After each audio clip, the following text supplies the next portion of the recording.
So yeah, this was the small tour on Tito's summer residence. We hope you enjoyed it. We sure did.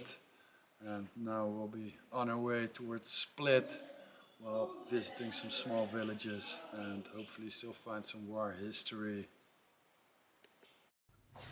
From Tito's house, heading towards Split, I had chosen the outside route, so not really following the main highways, because I was sure that we would come across a lot more battle damage and destroyed villages, which really intrigued me.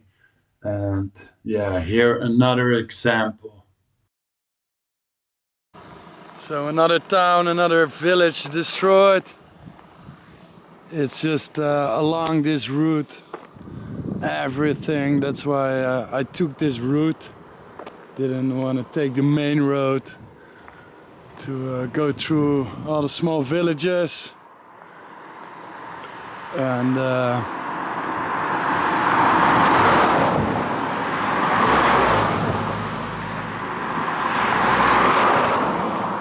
some villages have been repaired, but in this area of Croatia everything is a little bit more, as you can see in the nature, dry, abandoned, not much tourism, and in this case everything destroyed, and it gets even more while I'm over there. Destroyed houses.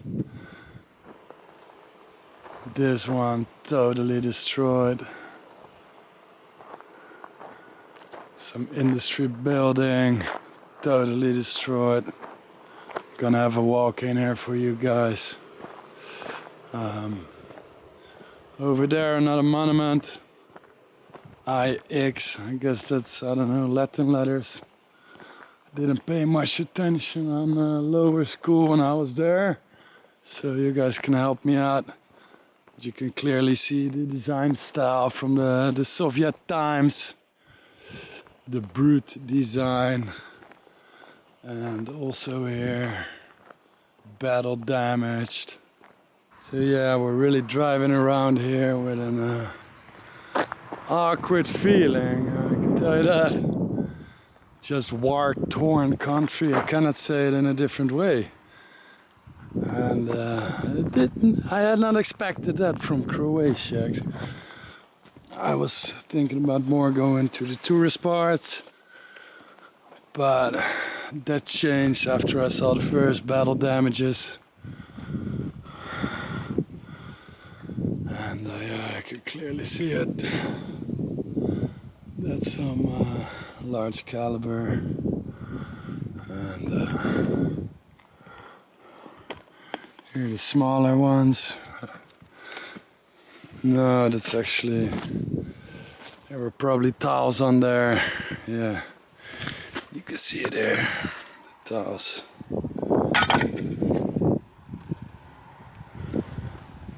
They have been banged up. Beekeeper here, lots of bees and honey. As you can see here, exit on the back. And interesting part is we came driving from that direction towards Split, and at first we mostly saw battle damage on these part of the houses, and now it's on that part of the houses. That could have been something to do with the ways of attacks. It could have been that, because I read that at one point the Croatians, well, of course they went back in the attack to conquer their own territory back, and that doesn't go without a fight. So it could be that this village had been captured before by the enemy without much damage on this side, and then the Croatians came back from the other side to conquer it back. So that could be the reason why you have some battle damage there. Up here, roof collapse. But you know, it's concrete, could have been from the water, but I think more like looking at the top. It's definitely a mortar strike on top of it. Also the top of this building definitely got hit with mortars. It's just wild to imagine what happened here in this, yeah, now desolate country pretty much, or area from this country.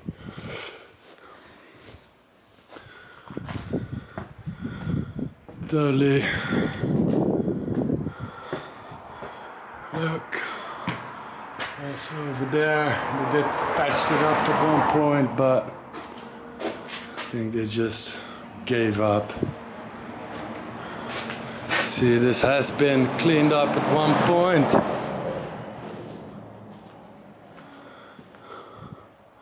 So somebody has been cleaning up here, doing some work lately.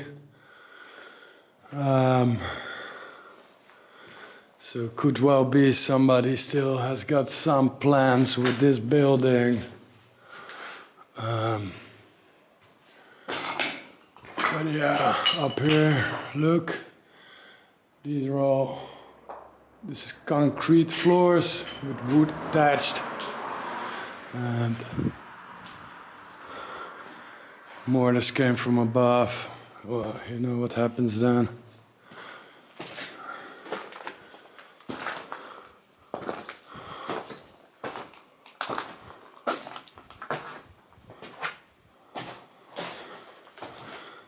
Look, that's definitely a large hit that I finished this stairs off.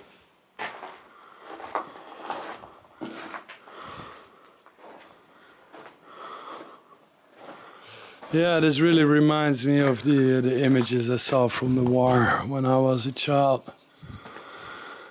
I saw documentaries about Sarajevo, Sniper Alley, all that stuff. Really, really impressed me as a child, and then to now walk around in such buildings, you know, leftovers from the past.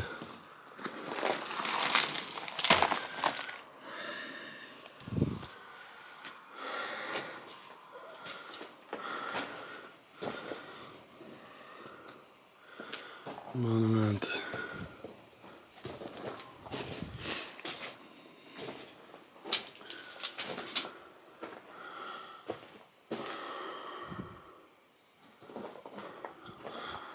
Really gives you a sense of reality. Put you back with your feet on the ground. All this clothing here.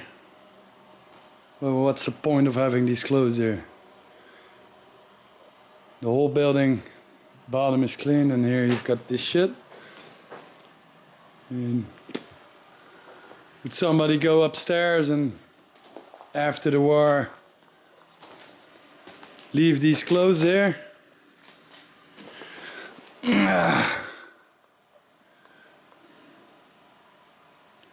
Children's shoes.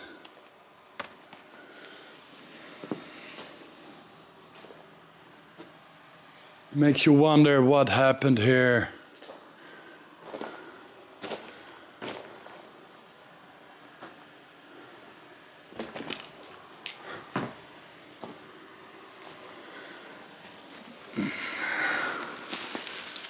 Little children jackets.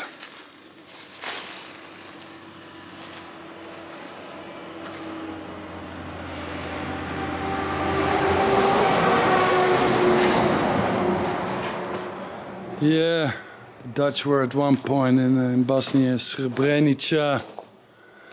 Massacres happened there, well, pretty much in all places in these areas, but women throwing their children over the fence towards the Dutch soldiers. And the Dutch could not really do much besides saving their own lives. They were all surrounded. were promised a lot of things, but what all they had was like an Uzi gun. I don't know, 800,000 men against 25,000 guys, angry guys around the hills with artillery, the whole lot. So yeah, they saved their own asses. They did what they could, what was in their power, but it was a genocide in Srebrenica. And it doesn't surprise me if things like that also happened in places like this.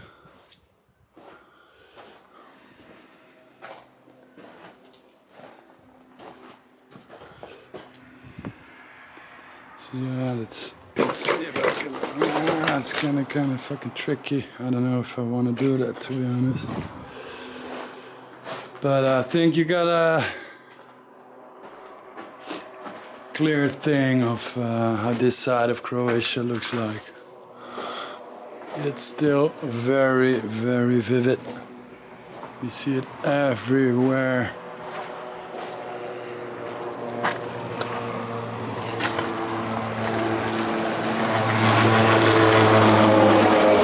In all these rooms here you see children clothing, women clothing.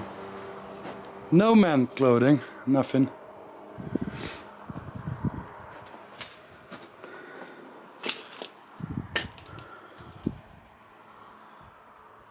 Destroyed houses everywhere.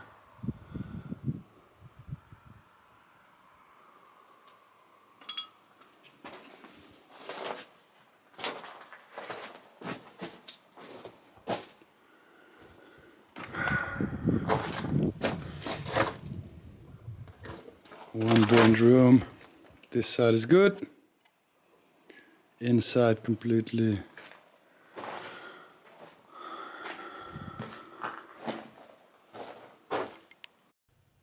Now on our way to the last stop, a small village called Cavoglave, somewhere in the outback of Croatia.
Battlecave from the famous music video.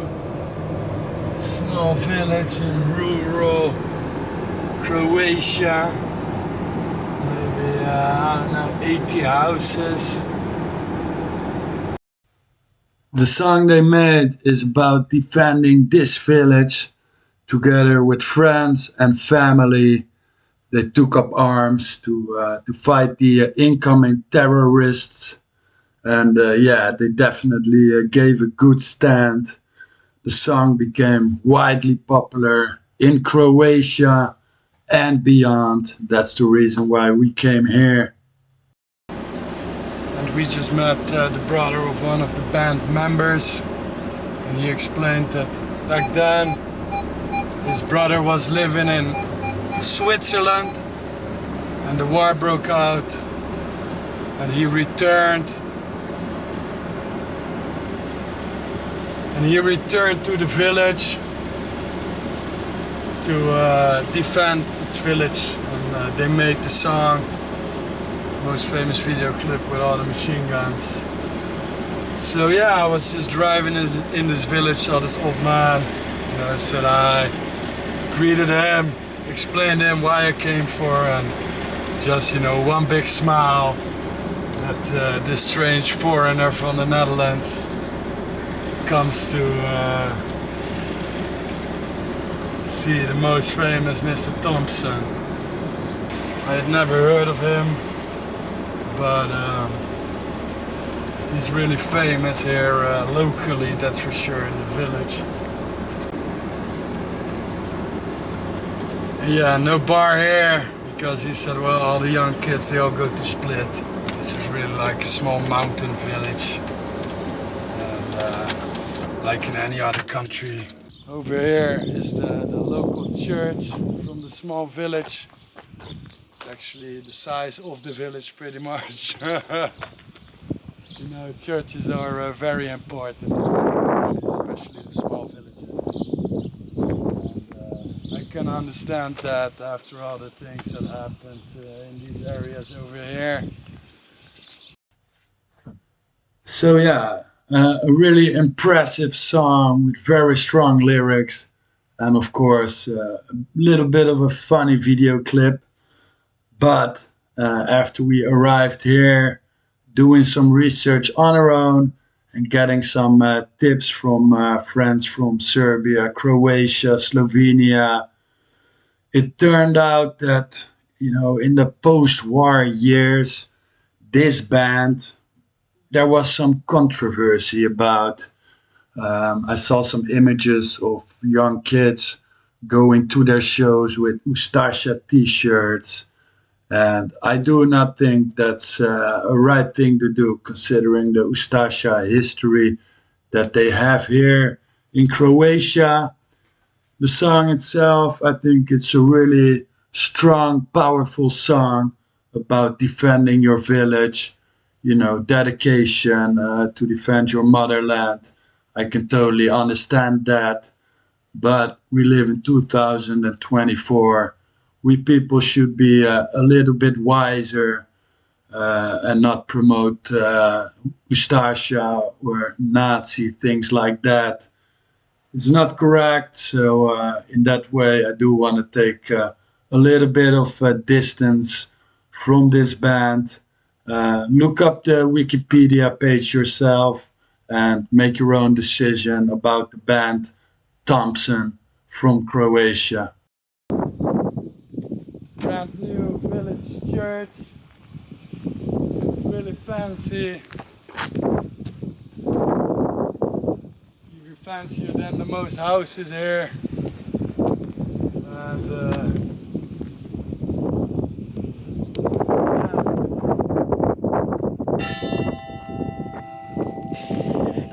well, what can I say? Bas is here. Ding dong. Well, the last drive towards Split, the first big city we encounter in Croatia, a big difference compared to the countryside. We heard it's a big party city. One of the reasons we are visiting a festival called Ultra up here. So yes, curious what this city will give us. Hopefully some good nights of sleep. Beautiful. Soviet architecture.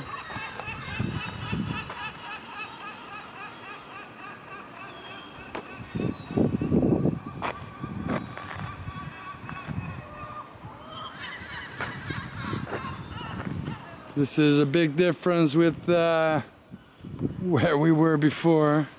Somewhere there we got a place to sleep. Looks total shite. Wow. Our split room, it's literally split.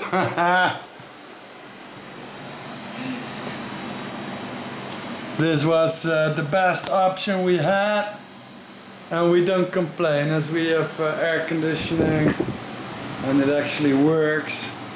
So I'm gonna have a better sleep than on the campsite, that's for sure. View from our room, beautiful split. As you can see again, the rough Soviet architecture everywhere. It's but ugly. This really reminds me of the times I've been to Moscow, Stalingrad, Minsk. Same buildings, just a better temperature. For Jolanda, it's the first time in a Soviet city like this, I guess. It's gorgeous. Exactly. Really romantic. But nah, romantic. yeah. This was the cheapest option close to the city center, as we want to be a little bit careful with our money. And you know, separate beds. We're getting old, we don't have sex anyway. And of course here, look in the shower. It's good, it's clean, you know. I don't need anything else. I'm a happy man for these couple of days here in Split. I'll be at the festival and I'll be working anyway on getting all the videos online for you guys. As unexpectedly, we made a lot more content than thought before, so I've got a lot of work to do here in Split. So I'm gonna find somewhere, a restaurant with some nice Wi-Fi. I'm gonna drop the laptop there and work my ass off so the videos can all come online. The first glance of the hotel was, well, okay, not great, but if you can sleep and have a good air conditioner, that was all we needed to get the work done. Here we could still smile, but after dinner in the evening and we were trying to go to bed, yeah, I can tell you, a little bit of a disaster broke out. The mobile air conditioning was terrible, making lots of noise. Had to wake up in the night to empty the water bucket. And when you think you've had it all at this hotel, I noticed there was some water coming from the ceiling in the middle of the night. Thankfully, I saw it right on time.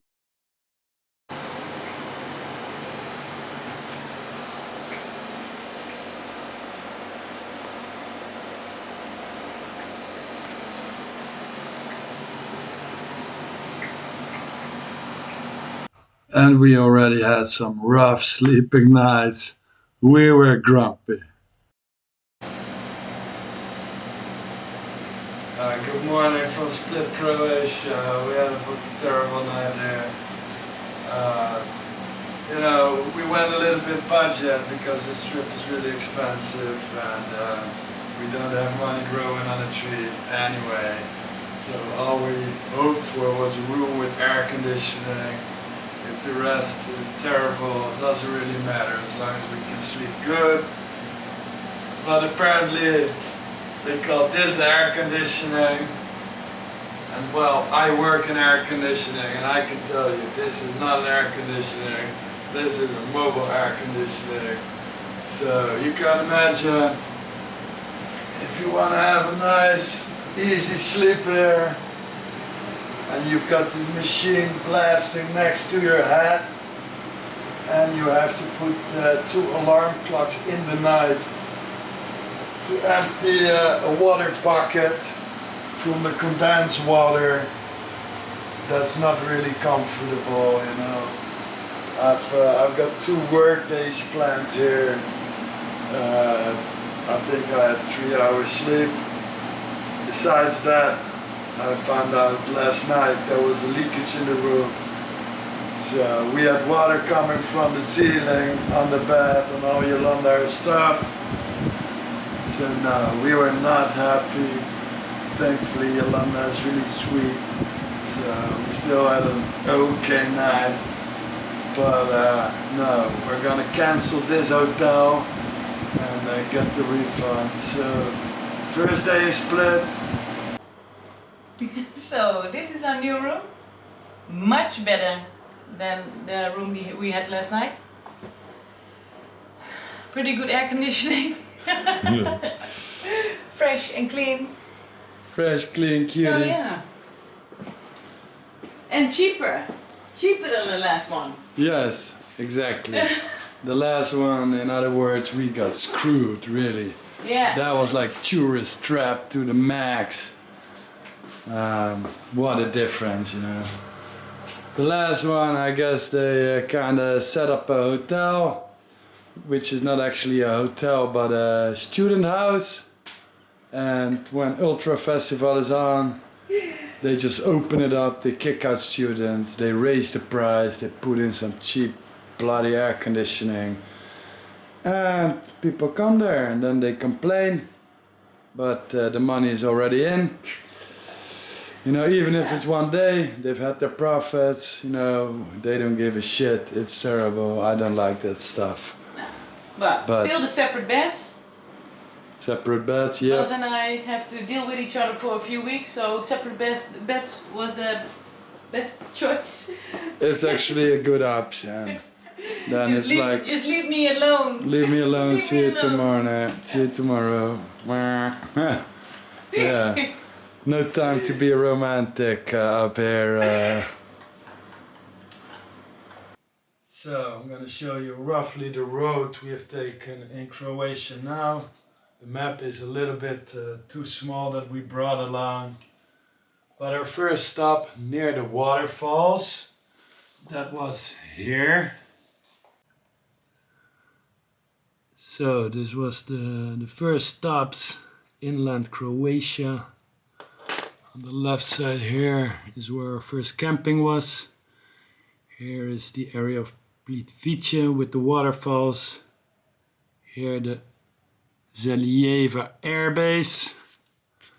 From this location we took a route through the inlands of Croatia, past the city of Knin, which was at one point captured by the Serbians. From Knin we moved on towards Cavoglave, and from Cavoglave we moved on to Split, which is here, roughly. These are the lines, the Croatian border. It's really thin here. This area here is Bosnia-Herzegovina, and also on the top here you have Croatia. So all these areas here on the map have been split up. Split up where we are now. So I'm gonna roughly mark the route that we took while driving. I'm not really a good artist, so we pass all these small towns here where you have all the battle damage. In all these areas, wherever you look, you see the abandoned buildings. Here I see I took a wrong side route, because we actually went Knin, we went here to Cavoglave with the Thompson band, and from there was the last part towards Split. And now from Split we will eventually go to the island called Vis, which is located here. It's about a 2-hour boat trip. It's not a that big island, but it has a big World War II history. Eventually we're still gonna go to Dubrovnik, which is somewhere here. Correct me if I'm wrong. No, it's even further down. It's all the way here. So that's still a long drive, but we will be making a stop in Mostar, that's Bosnia-Herzegovina. So we're gonna go a bit of inland there. So yeah, so far our trip in Croatia. First week, we still got some work to do to prepare the videos for you guys. Hopefully I finish them on time, so tonight we finally can go to Ultra Festival here. Party a little bit, relax, don't work too much. Tomorrow also still got some works to do in the mornings. And after that on Monday we're gonna take the boat towards Vis, start a new adventure, and we're definitely gonna keep you up to date. So stay tuned and don't forget to Like, subscribe, all that stuff. Comment, you know the deal. Support our artwork. Always appreciate it. And we get a lot of good feedback from you guys. And gives us a lot of pleasure. Oh no, I'm not supposed to use the thumb from Jolanda. Exactly, we're gonna do that. Fuck. Never mind. Oh.